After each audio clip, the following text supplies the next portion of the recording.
Hi there, fabric shoppers. My name is Amber, and today we're going to be talking about the Labelia dress. This pattern was actually created by Mood Sew Society Free Patterns.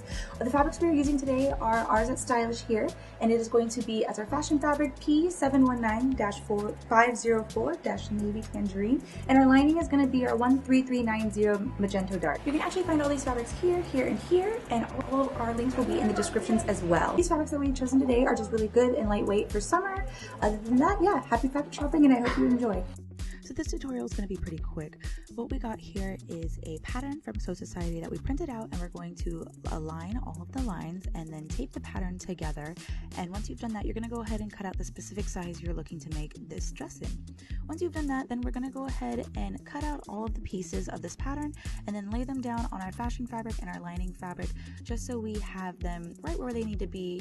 And yeah, once we put them on the fashion and lining fabrics, we're going to go ahead and cut out all of the patterns to which are the specific size that we want for our dress. The only thing I'm not showing in this video is actually the sleeve construction.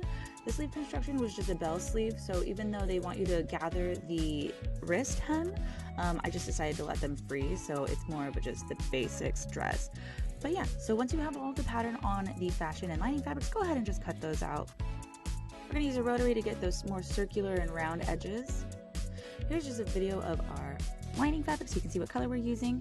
Once you've got the lining and the fashion fabrics all cut out properly, you're going to go ahead and add the darts to the bodice. You're going to go ahead and add these darts to the lining and fashion fabric. This is going to be at the center seam where the dress meets the bodice. Once you've done that, you're going to go ahead and add the collar to the bodice. This collar piece is actually going to just be the center, and you're going to take it all the way up so it go ahead and meet the back collar as well.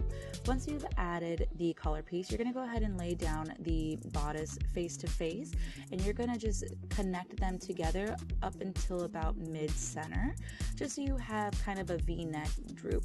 Once you've done that, you're going to go ahead and add the second piece to the collar to this bodice, and that piece is going to go from the top all the way to the center. Once you've done that, you're going to go ahead and gather the bottom circle skirt that you've created. So you gather the circle skirt and the bottom of the bodice, and then you go ahead and connect original bodice top, since you don't actually have to add the sleeves. They are already a part of the bodice pattern. Instead of gathering the sleeves, I just let them be open and be a bell sleeve. So other than that, happy fabric shopping, and this is the final project of our dress, and I hope you have a great day.